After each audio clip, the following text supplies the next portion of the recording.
is a presentation of Main Street Media, your source for news, sports, and information on Main Street in Middle Tennessee.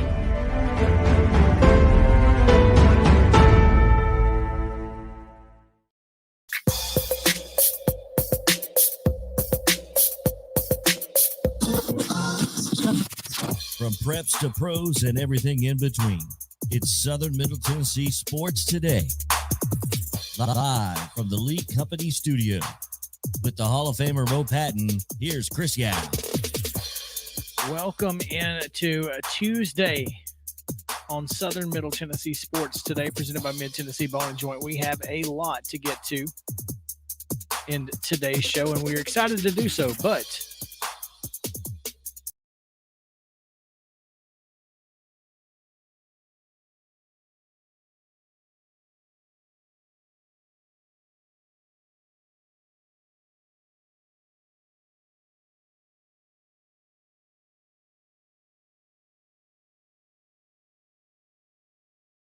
I mean, that's all I got. That's all I got. I'm all right. that's good. I'm all right. It's Tuesday's not, this Tuesday is a little weird because we kind of have a weird week ahead of us starting tomorrow and Thursday. I mean, And Friday. yeah, I mean, tomorrow is going to be a normal day, but Thursday is the day when we kind of have to, we have a lot going on this week. Let's just put it that way. And it almost feels like a short week of work because we're going to be out of town, but there's a lot that's going to happen this weekend during the Blue Cross Bowl Championships, and I'm looking forward to it, but also dreading it a little. Not going to lie. That being said, what a show. What are you dreading? Just how much we're going to have to talk, because it's going to be a lot. You make it sound like you don't like talking. Exactly. Which we all know is inaccurate. It's not that I mind the talking. It's the fact that my voice will go away. By the end of the weekend, I will not have one. Well, that's okay. As long as it's by the end of the week. It's not going to be as much more than what you're thinking. As long as you get through Friday. And, you know, the weather's going to be great, so it's not like you're going to have fantastic bad weather to work with your throat. You're going to be good. I'll be fine. I'm looking forward to it. Enjoy the ride. The only Think problem positives. the only problem is there won't be any apple cider to quench my There may not be any need, though, as you and Stephen Hargis of the Chattanooga Hey, Times I will Free put Press that- have pointed out. I'll put that stuff on ice. What you talking about? It was delicious. That would be good. Little ice cider. Absolutely. Come on. Yeah. I'd still drink it, even if Sure. it's as warm as they say it's. Oh like- yeah, it was so good. It's like a hot cup of tea. It's good. It'd be good for your throat Exactly. as you have to talk so much. He acts like it's such a pain. I'm telling you, he makes know. it sound like he doesn't No. like talking, and anybody that knows him knows that that's not true. So, I have Mr. never- DJ over here. Yeah, I've never. Mr. DJ, mister Uh-huh. Trivia, Yeah. Mr. Are you DJing or trivia anywhere this week? He's Not this triviaing week. tonight. No. See, No, not tonight. see, you're Not fine then. Oh, You're fine. not tonight. Yeah. Yeah. you'll See, be if you had a wedding and trivia, I could maybe understand that. Yeah, that'd be taxing on top of everything. But you're gonna be fine. I'm And you're not- gonna have breaks. Yeah. Enjoy And get the to ride. and get to watch 9 great football games. Yeah, you get to watch football games. I get to gonna watch be- football for the first time this year. You won't know how to act. I know. You'll still be watching it on TV for half the time. I'm gonna be standing next to Mo while he's trying to keep all of his colorful stats. I'm gonna say, Mo, what does that player do? What is that? What's offsides, Mo? You'll be getting ignored. What does that mean? And Mo will say, I don't really know. I don't know how that just happened. Oh man. There's a lot of that. Let's give them some results and some scheduling because we have a ton to get to, Mo. So now we give you the rundown. This is the Rundown. Let's do it.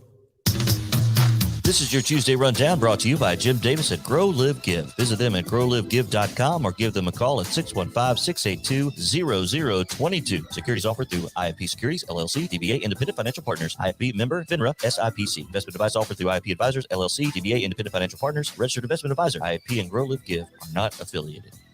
Oh, in Monday high school basketball action, Franklin County defeated Smyrna 62-23. Huntland downed Culleoka 53-26.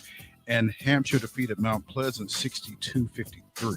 In boys action, it was Smyrna 70 over Franklin County 64. Culleoka defeated Huntland 73-54. And Mount Pleasant a winner over Hampshire 73-49.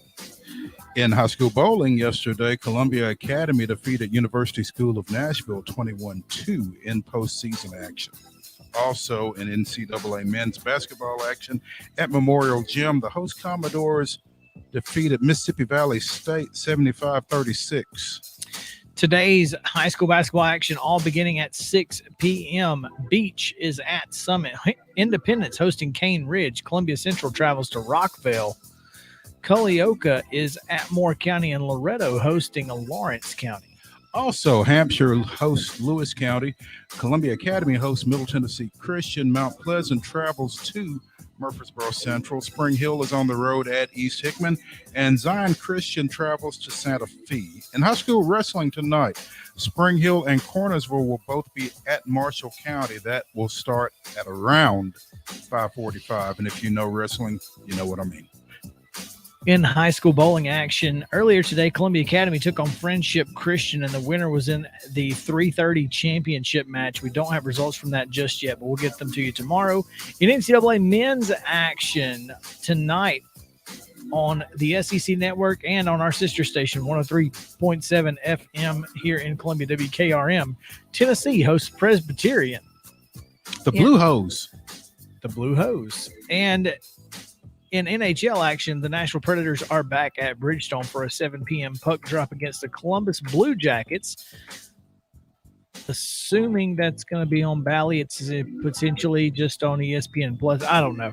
And in NBA action, the Grizzlies are at the Toronto Raptors. They tip at 6:30 p.m. So TV action there. Just flip around till you find it, I guess. But that's going to do it for today's rundown on Southern Middle Tennessee Sports Today.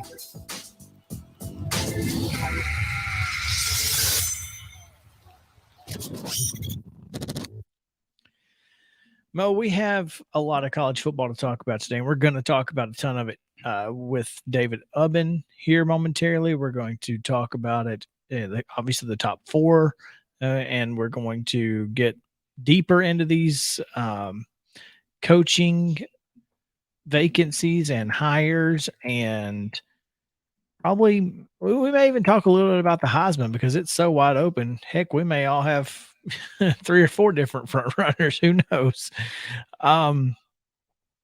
But we would be remiss if we did not start this with Brian Kelly. Wow. I mean, obviously a lot of buzz on social media over the last 24 hours or so regarding Brian Kelly going to LSU and the way that went down and the way he let his team know and all of the fallout from that. But the biggest thing, the biggest takeaway from that for me was that Notre Dame has a legitimate chance to play for a national championship.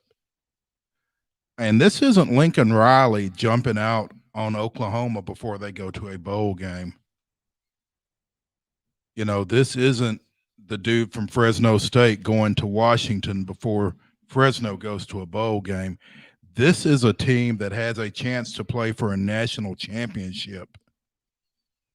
And your head coach texts you at 7 last night asking you to come to a meeting at 7 this morning to tell you that he's leaving after he's already told you, after everybody else has already told you. And coaches are so quick to talk about loyalty and team and that kind of thing. And I've always thought Brian Kelly was fake anyway. Well, after that stunt he pulled on Matt LaFleur and Robert Saleh when he was at Central Michigan, I mean, I've never had anything for Brian Kelly, but the hilariousness of how many people he had fooled for some reason. Yeah, right. I have no idea which. How did you not know this was coming at some point if you were a Notre Dame fan or supporter? Well, the answer to that is who leaves Notre Dame? I mean, most everybody that leaves Notre Dame gets fired from Notre Dame. Notre Dame is a destination job For most people. That being said, and I'm not entirely sure. Well, other than 100 million over 10 years, I'm not entirely sure why Brian Kelly is leaving Notre Dame. Because as we said on these very same airwaves, they're a fit. He's certainly not a fit in LSU. And not at all. If you listed all 130 something FBS coaches, He would be last. He would be 131st.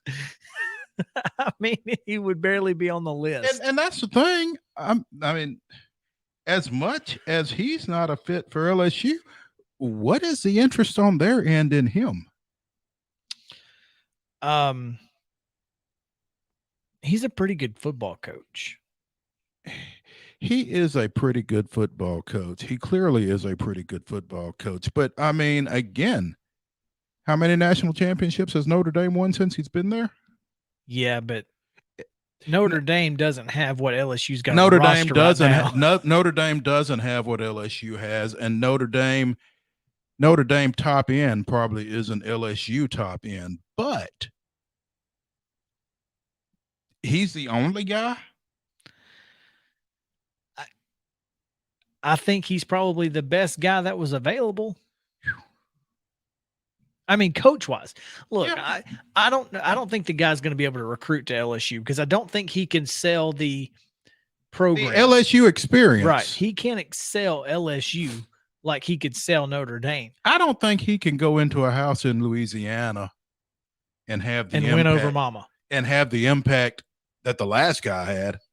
No question. This guy is the anti-Ed Orgeron.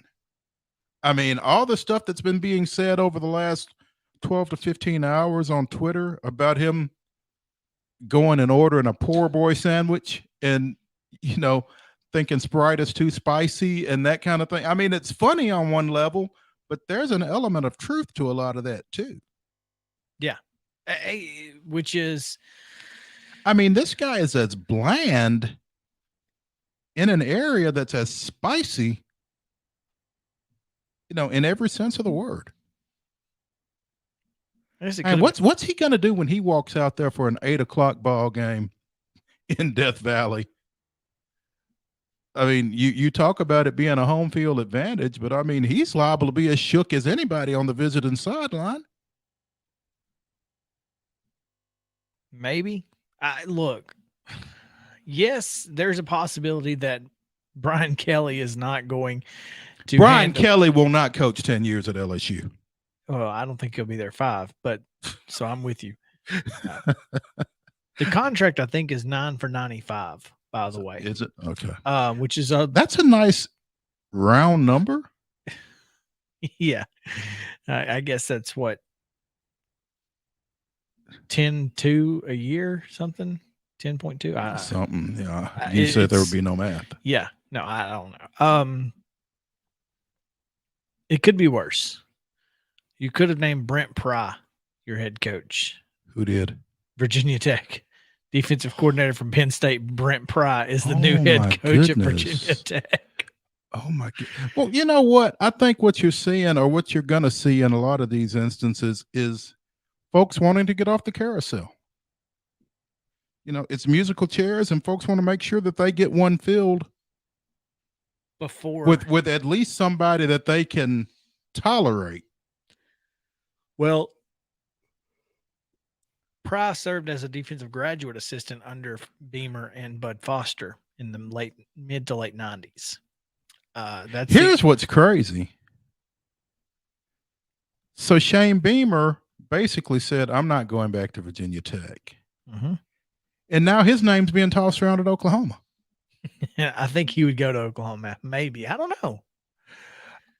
Okay, so then why would Shane Beamer, of all people, if he's going to leave South Carolina after 1 year, why would he not go to Virginia Tech? And does he not want to be in his dad's shadow that bad? I think that would be my concern. I mean, if I were guessing, that's what I would guess. And, you know, as we've had to kind of wonder with Lincoln Riley leaving Oklahoma, is Oklahoma a better job than Virginia Tech? I feel like on the surface it is, but with them going to the SEC and you having to go through everything that you're going to have to go through to win big at Oklahoma once they get to the SEC, is Oklahoma worth that headache when at Virginia Tech, if you're winning 9-10 games, they're going to put up a statue for you, especially with the last name Beamer? I don't know, man. We'll talk about it more. Right now, we're going to talk to David Ubben about it because, well, he would know, at least have some insight. So stick around on Southern Middle Tennessee Sports Today right after this.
covering the teams you care about. It's Southern Middle Tennessee Sports Today. Once again, live from the Lee Company studio with the Hall of Famer Mo Patton. Here's Chris Yao. Welcome back in to this Tuesday edition of Southern Middle Tennessee Sports Today. Man, what a crazy whirlwind this week has been, is going to be. It's just nuts, man. College football. Is there anything like it? It's like Dreamland Ribs. Ain't nothing like Ain't nothing like them nowhere. Goodness gracious. I mean, my gosh. Hey, funny story. You're gonna love this. Alabama Nation, which is a trash talking Crimson Tide Facebook page, says they fired Coach O because he couldn't beat Bama. Did they look at Brian Kelly's track record? Because it ain't good. Mantateo ain't walking through that door, is he? Yeah. He didn't hit any holes either. Good Lord. Yeah. That was funny. It is funny. It is funny. And I'm sure our next guest appreciates it too. David Ubben with The Athletic. National College Football Writer. Is that the best title for you, sir? It is, indeed. Okay. What was your reaction to the news last night of Brian Kelly to LSU? I mean, kind of similar to Lincoln Riley. Very surprised, but when you start doing the math, it makes a lot of sense. You guys mentioned he can't beat Alabama. I don't think he ever was going to be able to beat Alabama at Notre Dame, but you might be able to do it at LSU. I think when you look at LSU and you look at, hey, the last three guys have won national titles. I mean, Brian Kelly is probably a better coach than Les Miles. He's probably a better coach than Ed Orgeron. He's not better than Nick Saban, but if Ed Orgeron and Les Miles can win a national title at LSU, if I'm Brian Kelly, I got to like my chances. And I don't know that was ever going to happen at Notre Dame. I guess the flip side of that to me, David, is how does Brian Kelly recruit to LSU? By telling him he's LSU's coach. By telling him come play for LSU. I mean, I think ultimately, people make too much of that. I think Urban Meyer didn't have any links to the South. He was an Ohio guy, a Midwestern guy when he came to Florida. And if I recall correctly, he did pretty well. I think ultimately, when you have that LSU brand behind you, that means a lot more in 2021 than Notre Dame did. And that might not have been true in 1985 or 1995 or 2005, but we're not in those times. We're in 2021, and people want to play in the SEC. They don't want to play for Notre Dame, the best guys. And I think he knows that, and he's bringing his operation to Baton Rouge. I completely agree with you there. I'm a little worried that he's not going to be able, like we said this earlier, Mo. I'm worried he's not going to be able to go into a Louisiana home and win over Mama, but that may or may not be necessary. LSU may be enough, and for most of those kids in Louisiana, it will be. So there's that. When we initially had talked about having you on, David, it was in order to talk about Lincoln Riley, but obviously it's been nuts, man. And you know that better than anybody, I'm sure. Yeah. I mean, I think I'm right about Lincoln for tomorrow, actually. And I think ultimately, these are moves that we don't see very often. And I think for me, the question with this coaching carousel that I find most interesting is we're seeing two things happen that don't really happen. We're seeing good coaches turn down great jobs. Good coaches and good jobs turn down great jobs. We saw that with Mel Tucker. We saw that with Dave Miranda. I mean, even Jeff Traylor. That's not something that happens very often. And then on the flip side, we're seeing really good coaches and great jobs in Lincoln Riley and Brian Kelly jump. And that's going to be the lasting story of this carousel that I think we'll learn in time as to why exactly that's happening. But that's a really, really interesting dynamic because this is a coaching carousel. If it feels different, it's because it is different. We just have not seen either of those things. And, I was fascinated by the Mel Tuckers of the world and the Dave Mirandas of the world sort of stiff-arming some of these big jobs before, and then you add on top of that these sort of breathtaking moves with Lincoln Riley and Brian Kelly, and we'll see who Oklahoma ends up bringing in, and we'll see what Notre Dame does. But this is just something that we just do not see. These many big jobs opening and guys making this jump. This is not something that happens.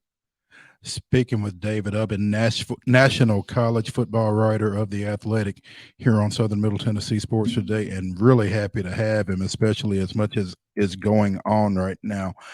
David, is this a product of conference realignment, all of this coaching stuff that we've got going on right now? In some ways, I mean, it's not sort of all that. I think, I'm writing a little bit tomorrow about that from Oklahoma's perspective and from the SEC's perspective. I think in that case it is. But beyond that, I don't know that it's a super, acute effect, I suppose.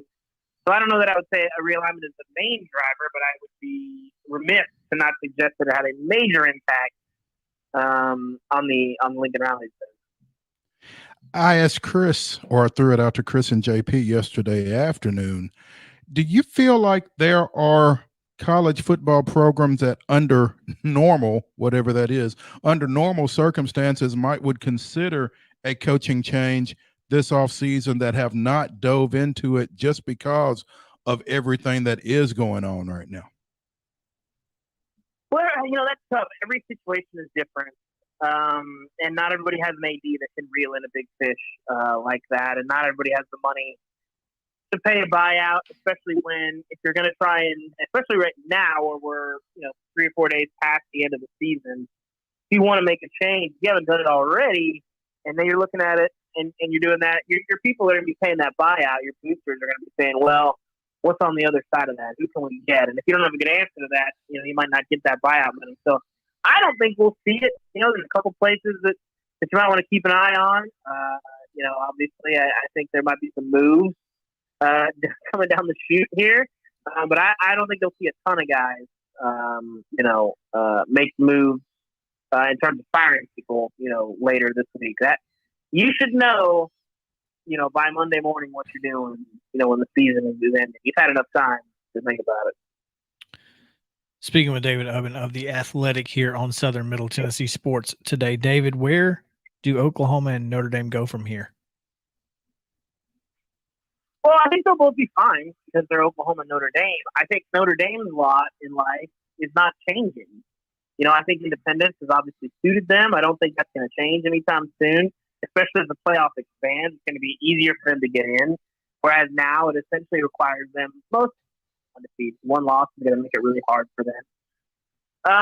But Oklahoma might have a little bit more difficult time. I mean, they have that winning tradition, but things are going to get a little more difficult for them. And we'll see what coach wants that. But you got a really good roster. You got a program that does kind of recruit itself. And that's really attractive. So, from Oklahoma's perspective, I think Brent Venables, if you bring him in and you give him $2-3 million to go shopping for an OC, I think that makes a lot of sense. Similar plan at Notre Dame. Marcus Freeman's going to have a lot of momentum there. And I think if you give him that money to shop for an OC, that's a combination that makes a lot of sense. Obviously, Luke Pickle, Matt Campbell, they're going to certainly kick the tires there. I wouldn't be surprised to see them jump. Both of those guys, Ohio State and Notre Dame, have always kind of been the two jobs that if they came after either of those guys, we're going to be the ones that made you jump. But if I'm Oklahoma, I might kick the tires on Matt Campbell too. You mentioned Venables. You mentioned Freeman. Brent Pry, we talked in the last segment. The DC at Penn State got the Virginia Tech job, apparently. With so many openings and really so few guys that are head coaches at the Power 5 level willing to leave, are we going to see more top assistants getting their shots in this coaching search cycle? Probably. I would say probably yes. I think can a guy be a first-time head coach differs on the job. It's worked out at a lot of places. I think bigger places that have had a record of success. I mean, you look at Oklahoma, their last two head coaches have done pretty well. Lincoln Riley and Bob Stoops, and that was their first head coaching job in both of those cases. Some places are harder than others. Tennessee, I think, is probably the hardest job you could ask for as a first-time head coach. I don't think I'd recommend that one. Being a first-time head coach. But everywhere is different. So it just sort of depends. But I think so. I mean, I think, when you're not reeling in a Brian Kelly or Lincoln Riley, you're still dealing with the fact that there are a lot more openings than there are big-time Grand Slam candidates. And I think you're going to have some disappointed fan bases where you don't necessarily win the press conference. And, that doesn't necessarily matter, but it can certainly help your donations in an off season. But yeah, I think, to sort of circle back to your question, I think, when you don't have a year like this where there are a ton of, big time candidates that you can reel in, I think you start looking at assistants with big time upside, and there's going to be some really good opportunities for those guys. David, I'm glad you said that you don't always win the press conference, because I'm wondering, will Florida win the press conference with Billy Napier from Louisiana? When I first heard his name connected with that job, I just felt like that's not a name that's going to move the needle with that fan base. What is your read on that? It won't move the needle, but it doesn't matter, because I think he makes a lot of sense and he checks every box. I think you have a guy who is an obsessive recruiter from the Dabo school, from the Saban school, who've seen those operations. Obviously, can recruit, has done that. An offensive guy, a guy who went on his own, built a program, sustained that program, and now is getting a shot at Florida. I mean, you never really know. I've got less confidence in projecting, the futures of hired coaches than I ever have. I think Tom Herman and Scott Frost beat it out of me. But, Understood. It's the same thing that sort of LSU was confronted with, is that, maybe he doesn't necessarily wow anyone, but when you go 10-2 and no one cares about the press conference. And I think that when you look and you see what he's actually done, I have a hard time believing that Billy Napier is going to be. There's very many people that are more qualified and more capable of winning big at Florida than anyone. Does that mean that he's going to?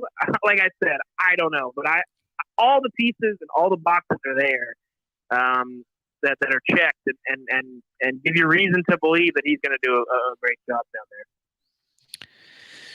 David Ubben of The Athletic. Real quick, my first thought was, when I heard this Brian Kelly news, was, what does this do to Notre Dame's playoff, scenario? Because they certainly were right there in the mix, and now feels like that this might be a pretty big knock against them. Or does it matter? No, the committee won't factor that in. They will not factor that in. The committee does not project. They do not deal with hypotheticals. They will not consider that Brian Kelly is not there. That won't factor into their decision at all. Would it factor into Cincinnati's if Luke Fickell were to leave? No, they don't project. They just don't. It's the same thing as if a quarterback got hurt. If you found out tomorrow that Bryce Young broke his leg in a scooter accident, it wouldn't affect Alabama's chances or anything like that. They do not project out. They deal with what has happened already and what's on the field and metrics and all those things. They don't project or deal with hypotheticals. So whatever happens with Luke Fickell or whatever happens, obviously, Brian Kelly won't be there coaching the playoffs, will not affect how the committee views those teams. All right. Looks like Sonny Cumbie's headed to La Tech. So there you go. I'm not sure I knew La Tech was open. Skip Holtz is gone. Yeah, Skip Holtz is out. Sonny Cumbie's in, apparently. So congratulations, Bill.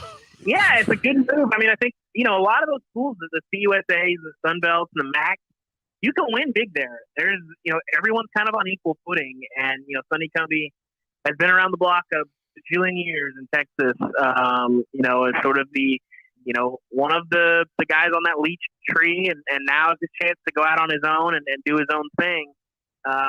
And, I think it speaks to obviously what he was able to do at Texas Tech, that they wanted to keep him around. I mean, Joey McGuire had planned on keeping him, and then he made the jump obviously to take the head coaching job there. And I think he can do a good job. I mean, we'll see. It's sort of, you got to figure out how to run your own programs. He certainly can scheme it up. It'll be his shot. And again, you can win at that place. It's a really good G5 job, and I'm not surprised. And we'll see how he does out there. Yes, we will. David, thanks so much for taking some time with us. We appreciate it. Thank you, guys. David Ubben of The Athletic. When we come back, we need to talk about the Braves, but we'll see what happens. So stick around. Southern Middle Tennessee Sports Day after this.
This is Southern Middle Tennessee Sports Today. Sports talk like it used to be. Like your crazy uncle used to listen to. Only better. Here's Chris and Mo. Here we are, right here. How are you? So like I said, we need to talk about the Braves, but we're going to do that later. But we are going to do it. We are going to do it because there's a lot to get to. And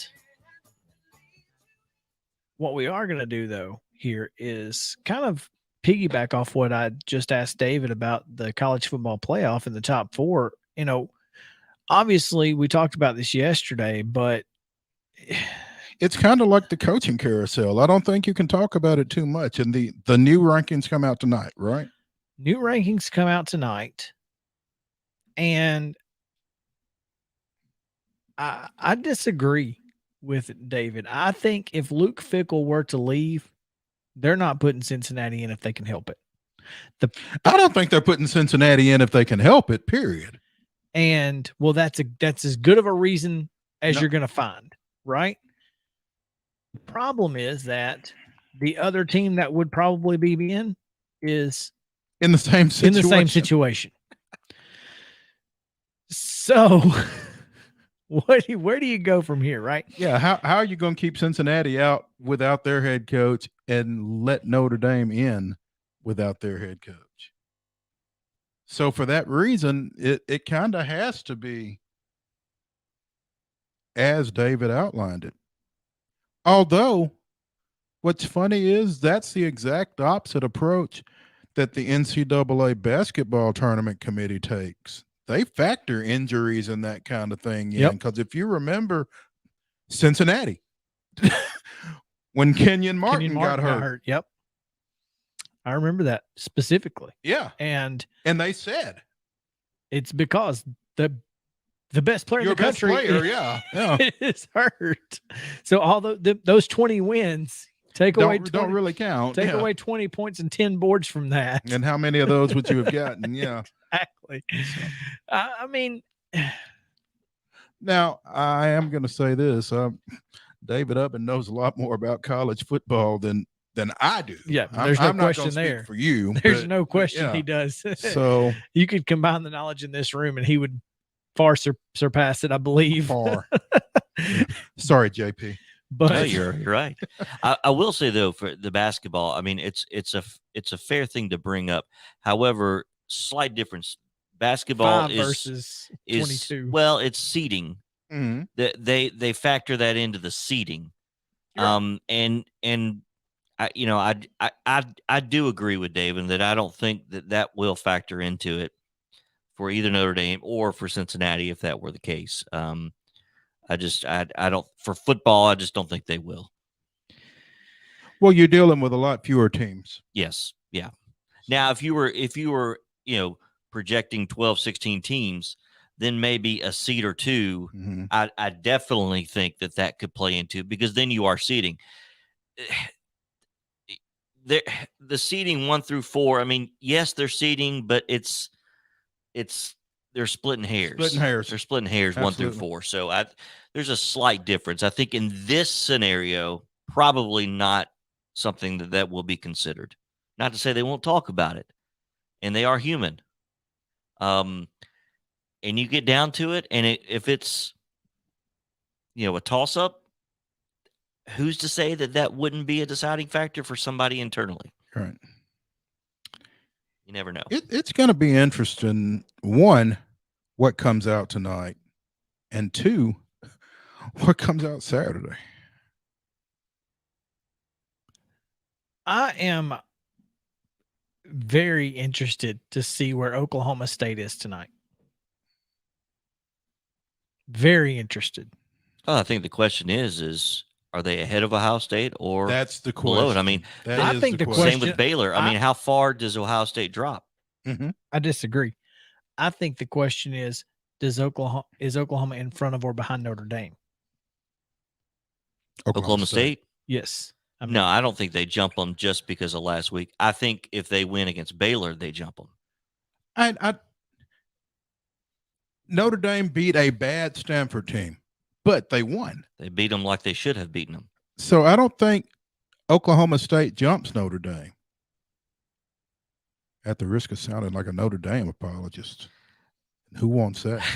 But I mean, just trying to look at it objectively, I don't see how Oklahoma State jumps Notre Dame. I think Oklahoma State has 2 better wins than Notre Dame does. I mean, based on the rankings here, they've beaten 2 top 10 teams.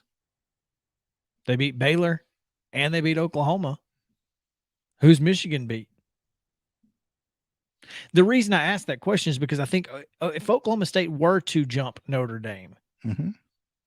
then when all hell breaks loose Saturday and be at 5, mm-hmm. when they beat Baylor, should they beat Baylor, they would move to 3. But it would be a lot harder to move them from 6 to 3 than from 5 to 3. Okay, so how do they move to 3 by beating Baylor? Well, because they would have a win over the number 8 team, maybe even the number 17. I get the win. And they're going, because of those 3 top 15 wins, they're going to jump Cincinnati. Even if Cincinnati wins, they're going to jump an undefeated Cincinnati. Correct. So you think they jump both Notre Dame and Cincinnati with a win over Baylor? Well, that's why he's thinking if they're in front of Notre Dame, it's easier to start with. Then it's easier to just jump them over Cincinnati rather than jumping them over Notre Dame and Cincinnati. Now, Notre Dame won't be playing, but so they're easy to jump. Yeah, I think if they beat Baylor, I think they jump Notre Dame no matter what. Yeah, but I think if they jump Notre Dame this week, they also jump Cincinnati if both of them win. I just don't think they can jump Notre Dame this week. Tonight. Yeah. No, I don't think they jump them tonight at all. I think you're interesting. I think you're looking at Georgia, Michigan, Alabama, Cincinnati as your top 4. Mm-hmm. That's what they're going to And then the question becomes, like you said, how far does Ohio State fall? I think it's Notre Dame 5, Oklahoma State 6, Ohio State 7. Then Baylor, and then you go down the line. Yeah, So Ohio State stays in front of Baylor. I think so. probably. I would agree with that. That's where I don't think they go behind Ole Miss. No. Baylor is the question. And projecting, I think does the committee think that if Baylor beats Oklahoma State, Then Baylor, do they deserve to perhaps be in the Final Four? And if so, a 2-loss team. Yeah. This is the problem is when everybody loses Mm-hmm. and everybody's got 2 you would losses. have to get a couple of losses. You would have to have a couple of losses. I mean, obviously Alabama has to lose out to Georgia. Michigan would have to lose to Iowa, and or Cincinnati would have to lose to Houston. You would need either Cincinnati or Michigan to lose, and Baylor to beat Oklahoma State for a chance. But it depends on where, if Ohio State's in front of them or behind them. Now, I think they jump Ohio State if Ohio State's in front of them and Baylor wins anyway, regardless. But does that get them up to the top 4? No. Which is why they're going to be behind Baylor. Depending on who loses. See, this is the committee's issue is they're going to have to strategically place the other teams in the event that they win. right. So Iowa Which to moving me- from 16 is going to have to move to 11 or 12. That's the thing to me, man. The whole thing is manipulated. Oh yeah, 100%. 100%. Because it's all set so that your if thens are more easily accommodated. Although you look at Iowa at 16, look who's right ahead of them. A&M, they lost. Wisconsin, they lost. Yeah. BYU won. Michigan State won. Oregon won. Oklahoma lost. You could jump Iowa they're going to be all the way 12, up no matter- to 13 or 12, depending on how far you drop Oklahoma. Easy. And so I think just because of who's ahead of them, that is not too far fetched. I guess I've just not paid enough attention, really, or don't factor in probably outside the top 8 or 10 when you're discussing this, and perhaps I should. I just think I you know what I'm rooting for. Oh, you're But- rooting for chaos. I'm rooting for everybody to lose on Saturday. Alabama, Now, Cincinnati, are you rooting for everybody to lose? Michigan, everybody. Why are you not rooting for Alabama to beat Georgia? Because that's an automatic 2 SEC teams. Oh, really? But that would be the ultimate chaotic situation. That's kind of See, what I think. disagree. I think Alabama losing and being out means you have Notre Dame at 2, and then the other 2 are But I think impossible. But I think Alabama winning, Then you have 3 automatics.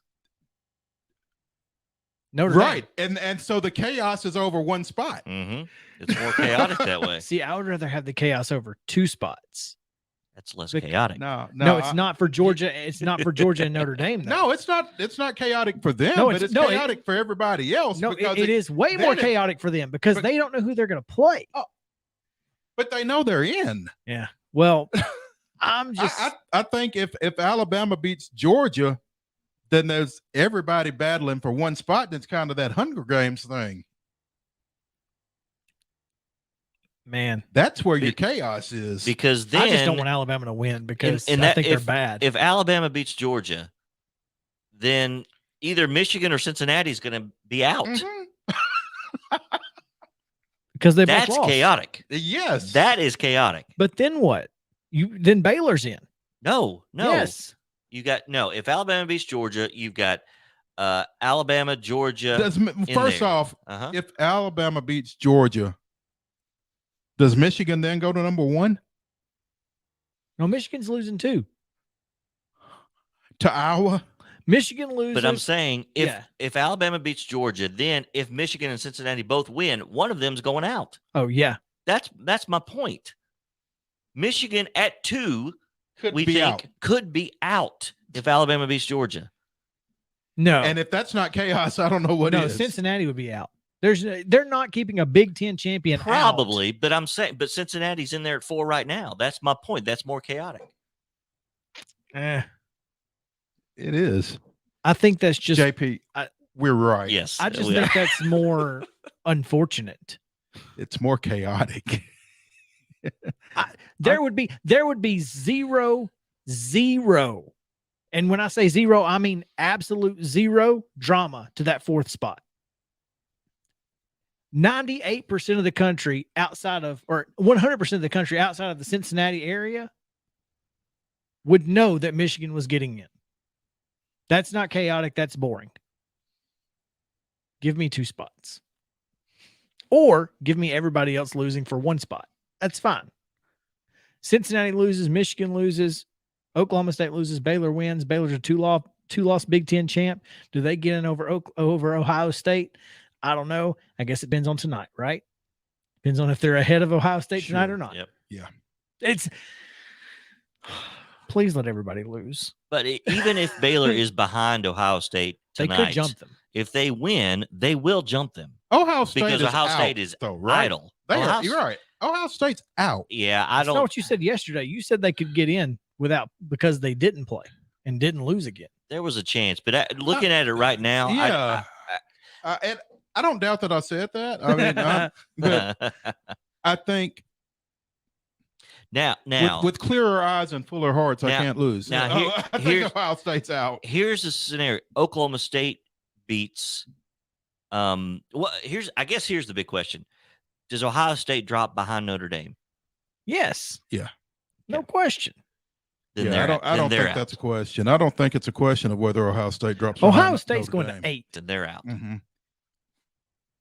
7 or 8. One of the two. So Baylor's. So are they ahead of or behind Baylor then? Because what we've been. That's the question. Yeah. So should be fun. It'll happen right after our show. So yeah, more college football on the other side of the break because I have a question for you guys. So you guys come back right after this.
covering the teams you care about. It's Southern Middle Tennessee Sports Today.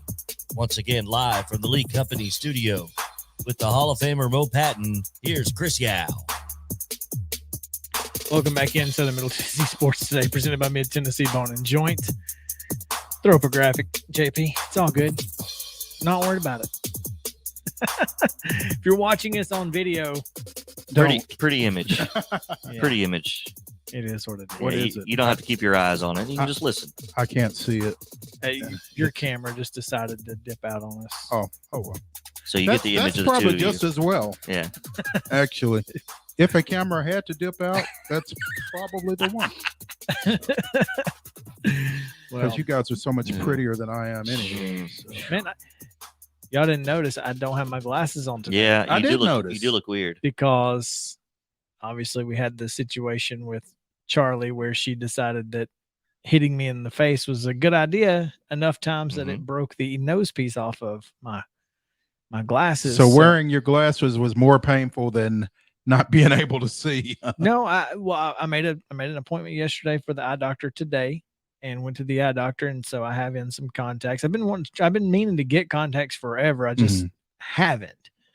So I just, I never ordered any from online, or I lost my prescription or whatever it was, So I went and got that taken care of today. So So you can see. I can see, and I'll be able to wear some sunglasses this weekend in the bright sun. I won't have to worry about, that sort of thing. So, So now when Charlie hits you, instead of hitting you in the glasses, she's going to hit you in the eye. well, at least it won't be, it won't cut me. A glass, Maybe. less chance of her fingers cutting me than the metal from the missing nose piece of my glasses. So we're just gonna Go mess around and get that eye dotted. Better Maybe leave so. Charlie alone. Did you guys happen to watch the Iron Bowl? I did. I watched the tail end of regulation and then overtime. Well, that's all I need you to watch, because I have a question. College overtime is awful, right? Like, this is worse than it was before. I don't know. The thing is, I don't know that there is a good way. Well, I'm going to throw out a way, and you tell me what you think. Penalty kicks? Yes. Line up- Don't ask the Nashville Soccer Club about that, by Yeah. the way. missed all of them. Yeah. Some of them not even close. 3 of them weren't even, yeah. in the area code. I mean, I'm pretty sure they kicked them to Pittsburgh. And a lot of rules from arena football are goofy, but their But overtime rules what were were they? I don't perfect. even remember. perfect. 1 possession each, then sudden death. What's this, just sudden death in general? You 1 like the possession NFL? each. 1 possession each. Play the whole field. Play the whole field. 1 possession each.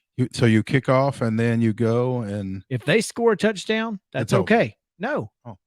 No, if you kick off and they score a touchdown, your offense gets a chance. If you score a touchdown, after that it's sudden death. Turnover. It's over though. After the Turnover doesn't matter. Yeah. 1 possession each, and until whoever- somebody scores. and if not until somebody scores, because that's what they were doing, right?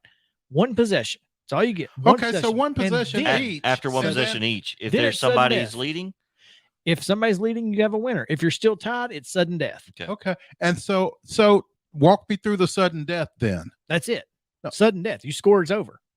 play the whole field. Play the whole field. Regular. Just like football. So you kick it off After the after the score. second possession Correct. of overtime, then He's saying you don't line up at the 25. You just kick it off. Yep. A team Play gets it. football. If they And you go play kick a field football. goal, they kick off. And if the other team scores a touchdown, they win. If they kick a field goal, then they kick off, and the next score wins. Next score wins. Or if the Because defense stops them after score, It- it's over. it gives both your offense and defense a chance to win the game. Okay. But then after that, we're trying to just go playing home. football. We're trying to go home. Here's the argument against that. It works in arena league because you've the got field is shorter. 50 yards, yeah, or less. How long is it? 50. 50. I think the argument against that is that you could play all day and potentially and risk injury and player safety. Yeah, I think it's a player. It's the player safety argument is going to be why that doesn't happen, Mhm. and I don't think you're ever going to overcome I a don't player think, safety yeah, argument, and I don't nor thi- should you. And But for that reason, I don't think you would ever see a full field involved in overtime. Yeah. Well, then let's just And you play probably 50. I wouldn't don't see care. a kickoff either. yeah, no, you're right. Well, I mean, we can start at the 25 on the other end, just like a touchback if you don't want to kick off, whatever. Mhm. But the problem with college overtime was it was too many plays when it was 7 overtimes. Whatever. Teams only have so many 2-point plays. All right, they only have so many. That's why they think it's not going to take that long. I bet you Nick Saban's got more 2-point plays than a lot of coaches. Most of them, I'm sure. My biggest issue is, guys, we're taking more time to get on and off the field than it does to run the two plays. All right. And secondly, you're giving each team a timeout to run one play. Auburn took a timeout in Alabama's third overtime. Yeah. I mean, when you come out, once your defense has been on the field, you ought to be able to and ready. You ought to have a play to run. Unless you've got a misalignment or something. I don't know. But then we got to take a timeout to run the one play. And then we got to take another timeout to go to the other end of the field because the offensive team doesn't want to play in front of the student section. And then it makes the game, it makes the overtime experience unbearable for me. It's just dumb. Well, your team should win in regulation then. I would rather watch football. And to me, that's not football. I think you're just trying to be contrarian.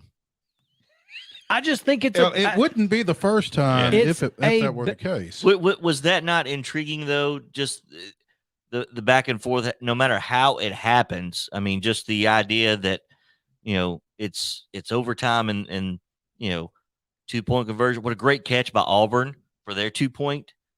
I mean, it just you get one shot from the 2-yard line, right. 3-yard line. Well, then let's do this. Let's have the offense and defense of each team line up on either end of the field and make the referees just run it. It's a lot quicker.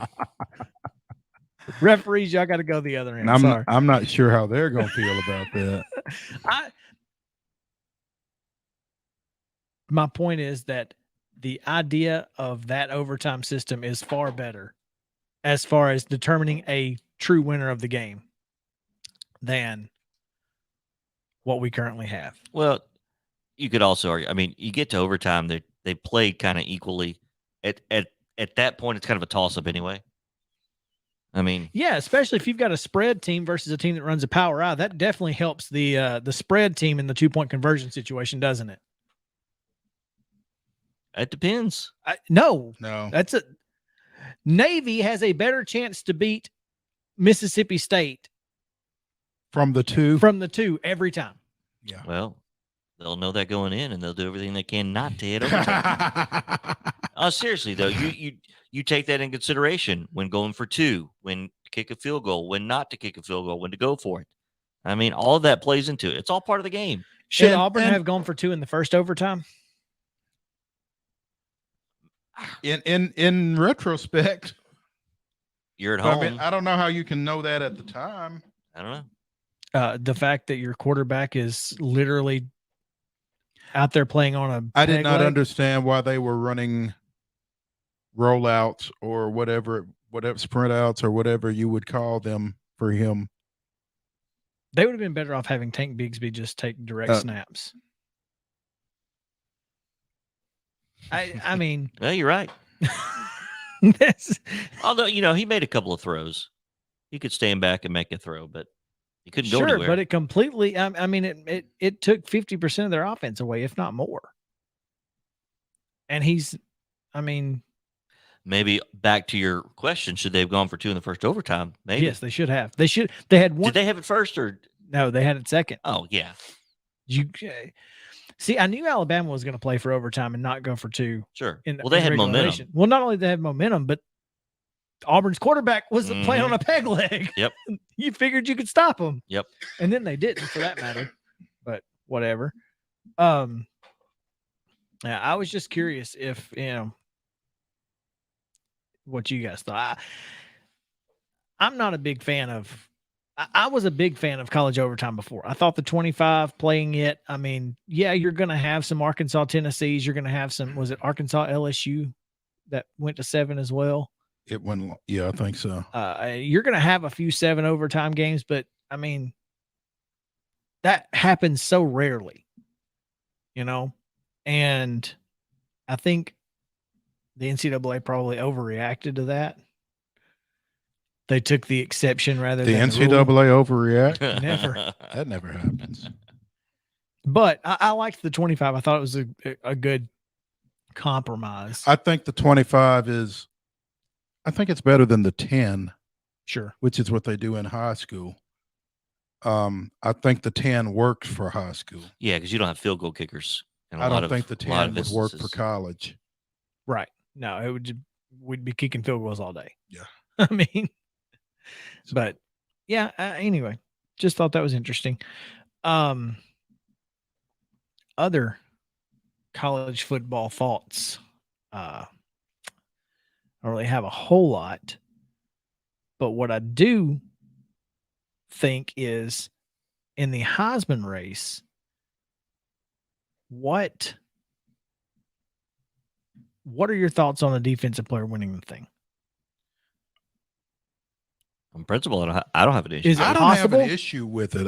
I think this year it is possible. I think it's more possible this year. I think you have to take each year on its own. I think the Michigan guys got a great shot just because there's no, and it's odd that if it were Aiden Hutchinson, then both times it's been a defensive player, it's been a Michigan player. But certainly had a Heisman moment in a high profile. I mean, that I think this could be the year that it happens because of that game. Because of that game, and because there's not been any offensive player that has just said, I'm that guy. Well, and when Matt Corral is considered by a majority of the season to be one of your top 2 or 3, he's really good, but he plays for Ole Miss and he's not a Manning. And his team, while they won 10 games, is not. They were never in consideration. Never really for an SEC championship or the playoffs, which isn't necessarily their fault. No, that they play in the same division with Alabama. And then Alabama's quarterback, Bryce Young, although he made as good of a reason for him to be the Heisman this week in his performance in the Iron Bowl on that last drive. 95 just yards. On the last drive, though. The rest of it correct was. But that's oftentimes to be the Heisman, to get that vote, because there's so many people that vote on the Heisman that don't see the whole game. Sure. They see that highlight. And that was big. Now, I'll tell you this. Alabama's offensive line couldn't have blocked us 3 half the game. Speak for yourself. They were bad. So I can understand, giving Bryce a pass for most of it. And what he did in that final drive was nothing short of incredible. And it probably is his Heisman moment. Much like that Mark Ingram drive against South Carolina. By the way, you had Ohio State winning, right? I did. Who did you have? Michigan. To cover? No, I had Ohio State. Yeah, I had Michigan, by the way. I just wanted to throw that out there. That's okay. Yeah. When we come back, we've got some Braves to talk about. So let's talk about them. Go get them, T. Willie. Go Big Blue. We'll be back after this.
When the Braves play, Chris and Mo are talking about it. Yeah, that's trash can juice. Speak for yourself. For better or worse, on Southern Middle Tennessee Sports Today. Back to the Lee Company studio. Yep, they're fans too. Here's Chris and Mo. Welcome back in Southern Middle Tennessee Sports Today. The Braves didn't play, but we are going to talk about some offseason moves. John Heyman says that teams are trying to pry Freddie Freeman away from Atlanta. Dodgers, who lost Corey Seager and could move Max Muncy to second base, may have the best hope for the Southern California native. So Seager has signed? Yeah, Seager's in Texas. Yeah, him and Well, I knew they signed Marcus Semien. Marcus Semien, yeah. But Signed both of them. I had I thought that Texas was in on Trevor Story as well, but I did not realize that they had signed Seager. I guess that was yesterday, because I think Semien was Sunday.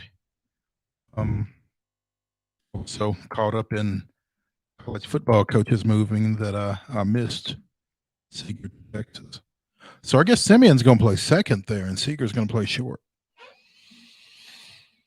Your guess is as good as mine, Mo. Gotcha. Put a bat in their hands, all that matters. Apparently. Because you're talking about Max Muncy playing either first or second. A couple of years ago, the Reds signed Mike Moustakas from Kansas City, who had been a third baseman his entire career, moved him to second. So I don't know. There are times when I just don't recognize baseball. How can you play first or any other? First and third, maybe. But Yeah. first and First middle? and middle, you're right. That doesn't make any sense to me. Who am I and what do I know? What I don't know is if Freddie Freeman's coming back to Atlanta. And every day that passes is more and more scary.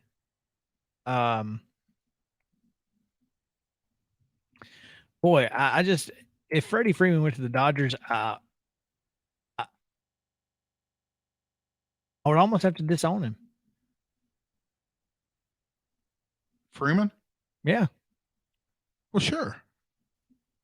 I mean, he's we don't know you. I don't know him. He's dead to me. I mean, just looking through, which Freddie's trending on Twitter thanks to Heyman's tweet, and nothing obviously specific coming through. But I just feel like this is a make or break moment for the future of the franchise. Not necessarily that Freddie is irreplaceable, because I think he can be, but you have to have a backup plan. I mean, you can't lose Freddie Freeman and not sign someone of significant value. And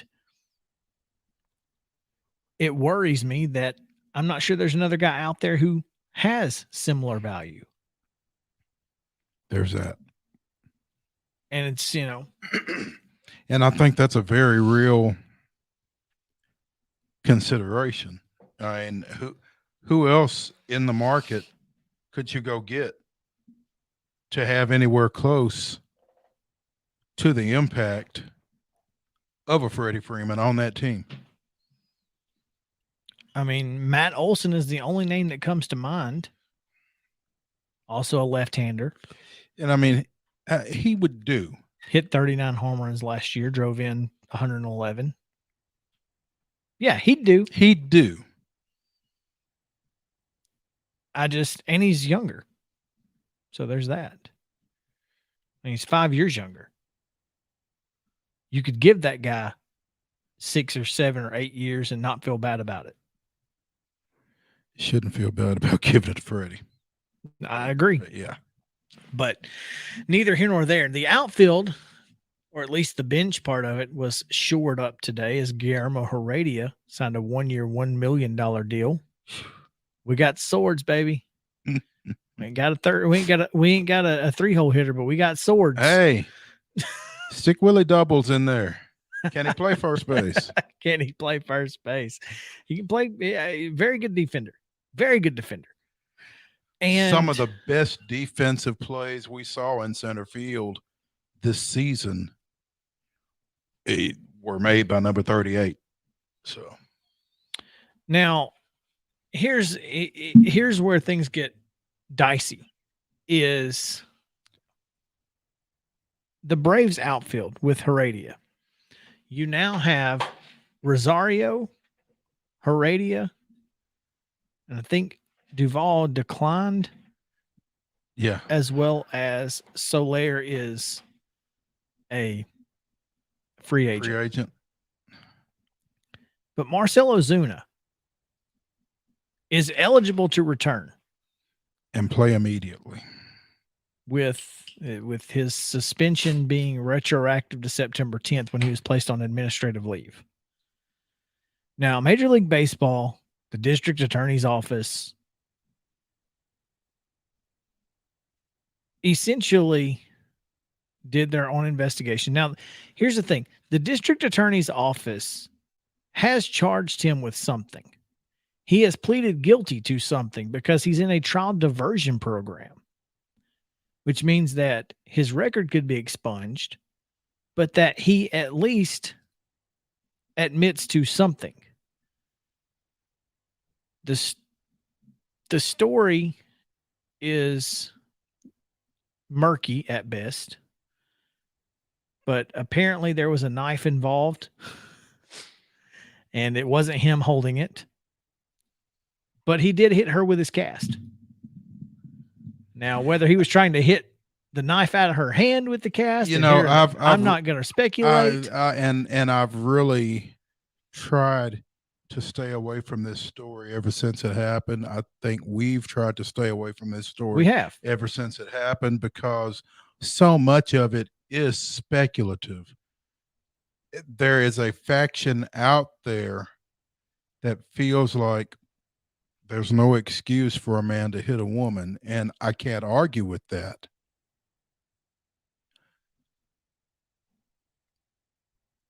But is a person supposed to defend themselves?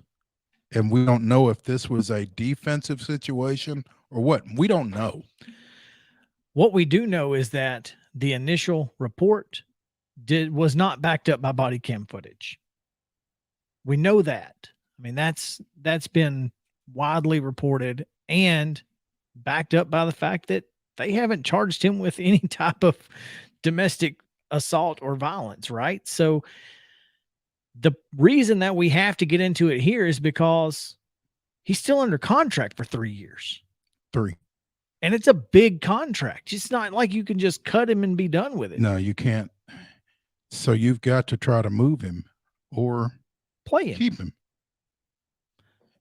And with the designated hitter, most likely coming in the new CBA, you got to get another outfielder. And Soler has to be it, right?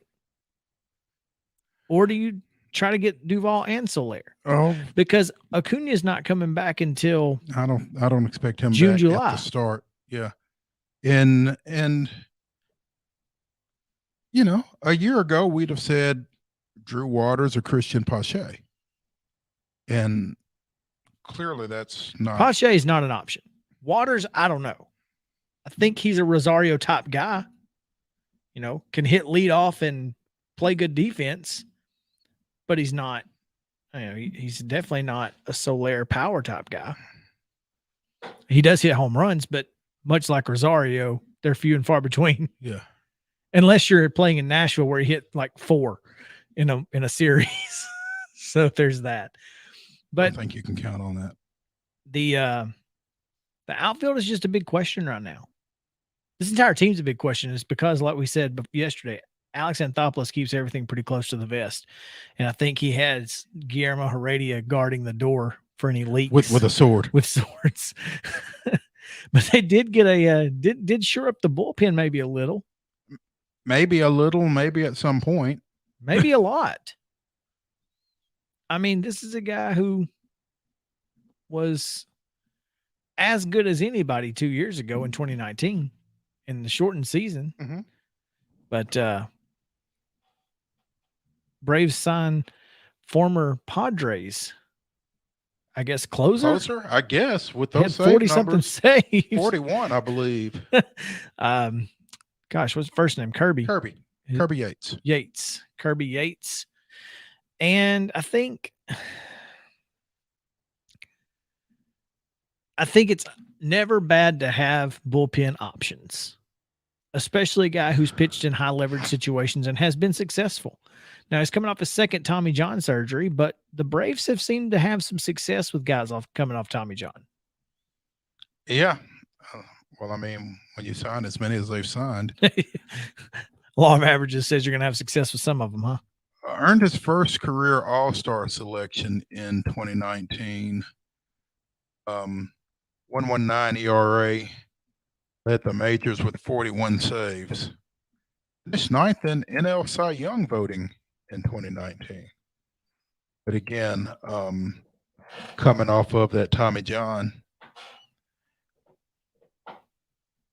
I wonder what this is in reaction to or what this is leading up to. It's a 2-year, $8.25 million deal with an option, a club option for 24. And again, we saw that bullpen over 162 games where the closer spot was not always wonderful. And we saw that bullpen over the postseason where the closer was Nails. And is Anthopoulos trying to insure himself against, a regression to the norm at the closer position? Or, to be honest with you, I'm not going to complain about anything Will Smith does next year. Will Smith could go out and go 35 of 38 again and give up 17 hits per game. If you want to do that, that's fine. I want to win the game that's in front of me. Well, and when he did that a lot. And he didn't do it a lot. He only blew 4 saves. 4. That's not a lot. It felt like he pitched terribly because he was getting lucky and loading the bases and then getting guys out. He did pitch terribly because he was loading the bases and getting guys out, and we didn't think that was sustainable. Well, neither did he. So he started not letting people get on base. But he did that at the most opportune time, and that was in the playoffs. So I'm going to let Will do Will until he starts losing games at a rapid pace. What Alex Anthopoulos is doing is trying to save himself from having to make a deal at the deadline. Hey, guys, don't worry. August rolls around, and Kirby's going to be in here. I just wonder where he fits. I mean, with the slider boy, Luke Jackson, with Mentor and Matzik and Smith. Now you've got a righty has a 41 save season under his belt. And that's a lot of arms, a lot of high leverage arms. Jackson can't pitch in high leverage. He's got to be seventh inning or earlier. Okay. But that's okay. Matzik, Mentor, Smith, Yates. 4 guys for 2 innings. And Jackson. You said Jackson can't. I understand that, but you're talking about 5 guys who you hope have to only pitch 3 innings. That's called, and obviously Kirby's not going to be there until at least the deadline, if not later. Right? I don't know. I don't know how far out he is from his.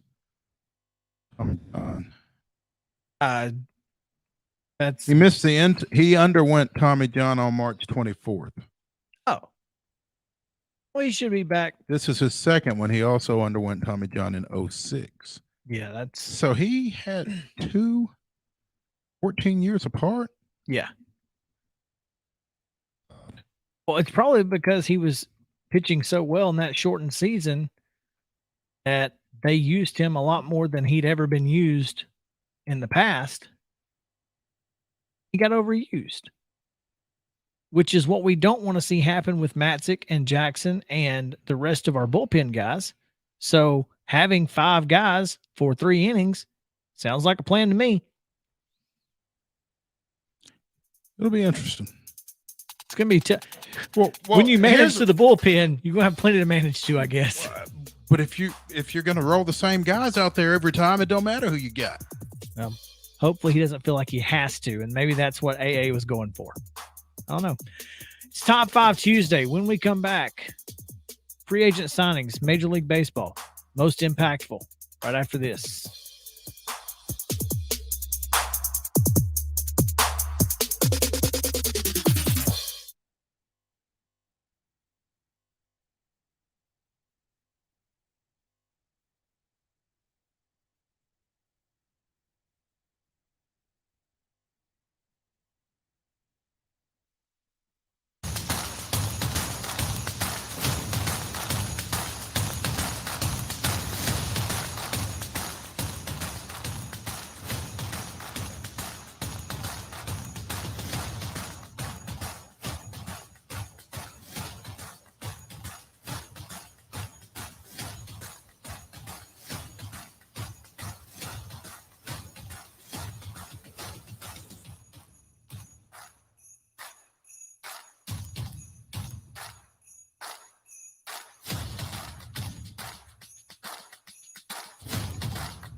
Lists are for suckers. Oh, did I leave my mic on? It's Top 5 Tuesday on Southern Middle Tennessee Sports Today. Here's Chris and Matt. Welcome back in. Southern Middle Tennessee Sports Today, presented by Mid Tennessee Bone and Joint. Chris Yao Mopat and JP Plant here with you on this Top 5 Tuesday. As we were just talking about the Atlanta Braves, it's worth mentioning that our sister station WKRM has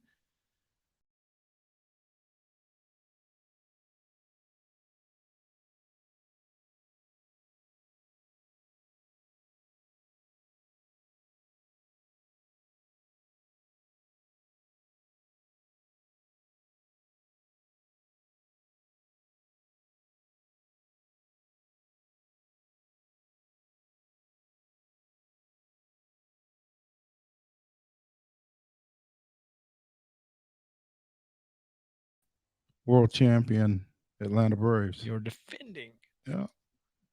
That's going to be fun. We're going to have to recut all of our promos. Everyone. You're listening And come to up the with some new ones You're listening to the defending world champion Atlanta Braves. right here. Oh man. Before we get into the top 5, one other thing we wanted to mention, and that is something that's kind of gotten overshadowed by college football coaching carousels and the ridiculousness that was this weekend in in sports. Mo? Lee Elder, who was the first black golfer to play at the Masters at Augusta National when he did so in 1975, died over the weekend, passed away at the age of 87. And I didn't find out about it until yesterday evening myself, and I just thought it was really kind of unfortunate that wasn't more top of mind with more people, because I remember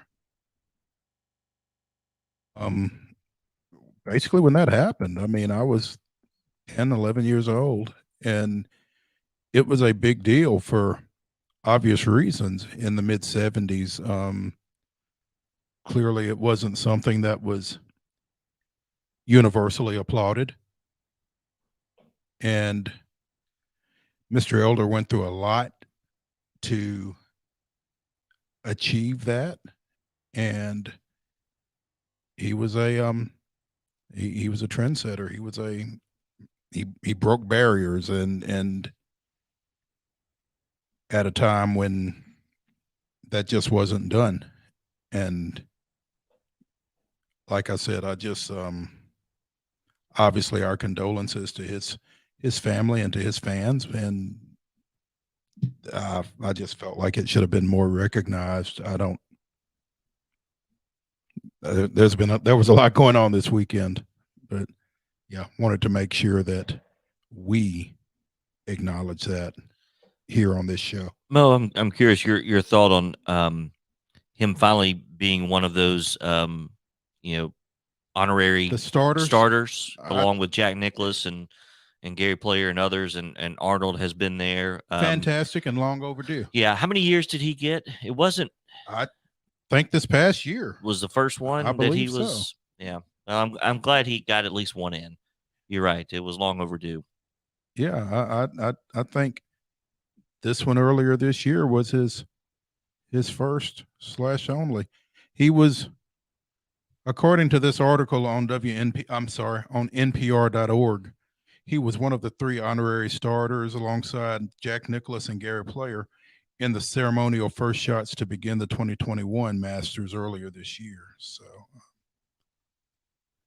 although he was in poor health and walked onto the course wearing an oxygen tube, the 86-year-old was deeply moved by the recognition. So I take it that was his first such honor and recognition by Augusta National. And again, that's unfortunate, but better late than never. Yeah. There's So that. Lee Elder passes away Sunday morning at the age of 87. Let's talk about this top 5, because yesterday we were trying to think of something, and we kind of kicked around the idea of the top 5 college football openings, but there's 2 fewer today and 3 more. Yeah, it's changed even since yesterday. Well, we don't know what's open and what's not. Yeah. That's right. So we decided to kind of keep going with baseball here.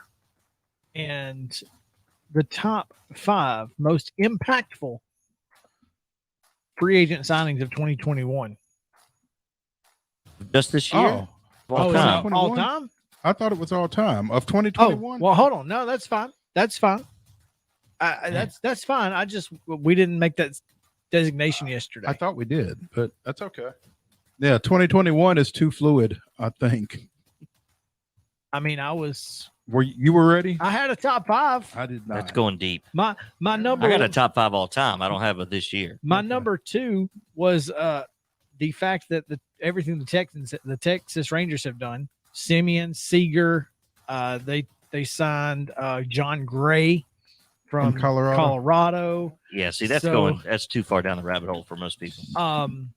Well, I have a tracker in front of me. So it's go. easy to see what they've done. My number 1 was the future signing of Freddie Freeman with the Atlanta Braves. Projecting. Oh man. Well, since I don't have a list, You can quickly find you one. guys go. I've got 3 honorable mentions. as I stall for Chris. One would be the Braves' number one starter this past year, Charlie Morton, coming from Tampa Bay. The two others would be Hall of Famers Larry Walker signing from the Montreal Expos to the Rockies, and Pudge Rodriguez signing with Detroit. Two of the all-time greats joining their final teams. All right. I can go a couple of honorable mentions.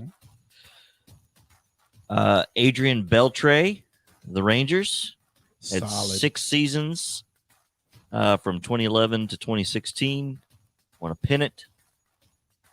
Also, Manny Ramirez, Manny being Manning to the Red Sox, 8 seasons, 2 titles, including that one that got the monkey off their back, broke the curse. So there you go. And a lot of folks kind of forget that he was somewhere before he got to Boston. So, yeah. Okay. Yeah, he'd made a name for himself in Cleveland. Yeah. What did he not play against the Braves in the World Series? He was on that team. That's what I thought. That was a good Indians team. Very good Indians team. All right. I will start with my number 5, and I would say probably when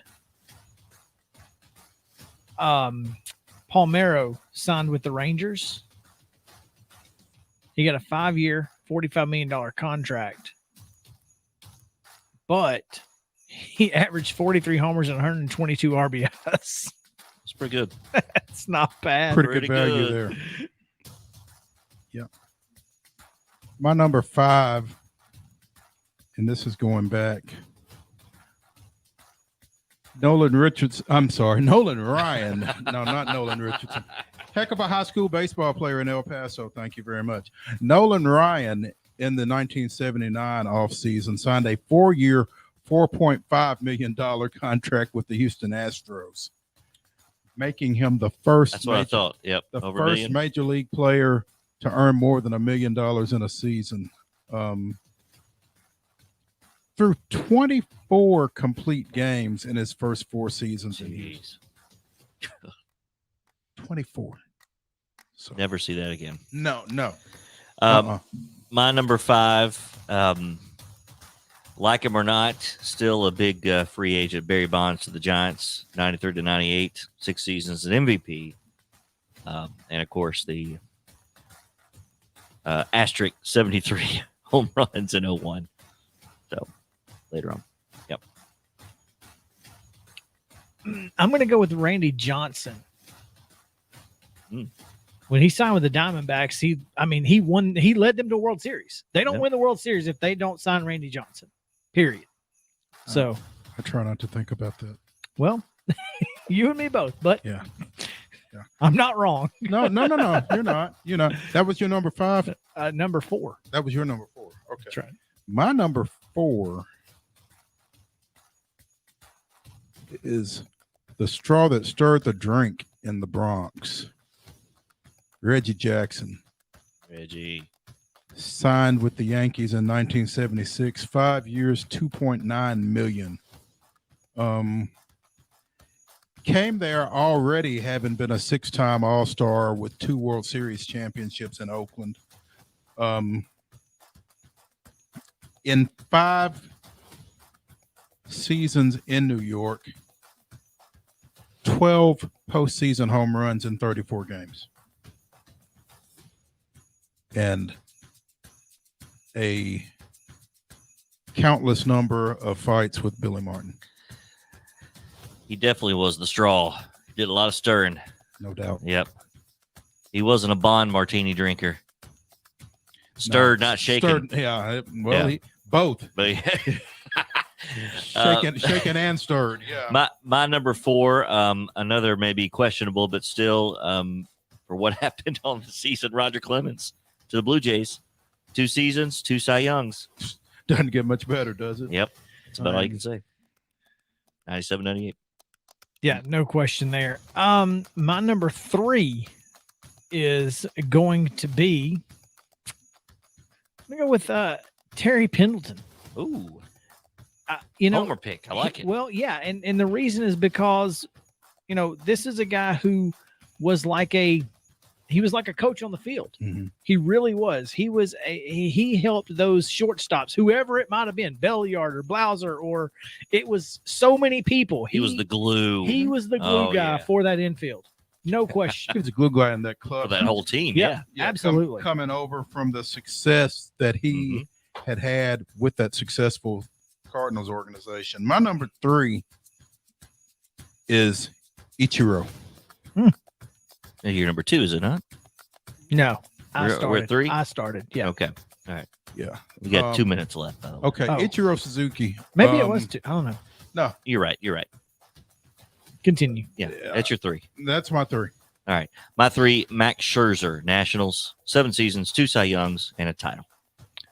Number 2, Roger Clemens with the Blue Jays. There's no question there.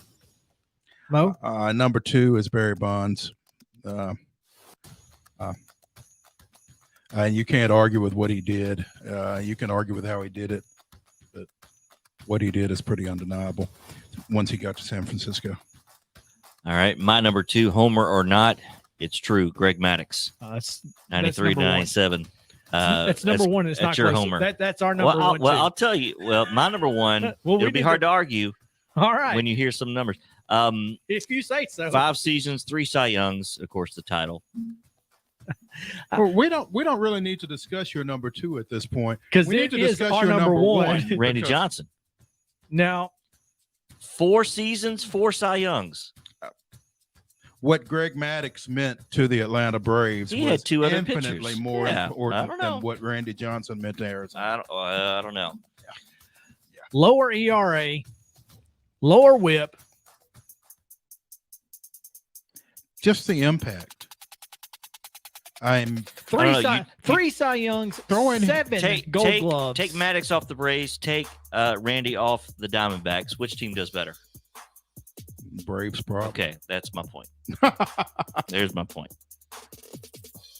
And The that's a most decent point. impactful free agent signing. The best free agents. No, because the Braves getting Maddox changed the entire trajectory of that franchise's mindset.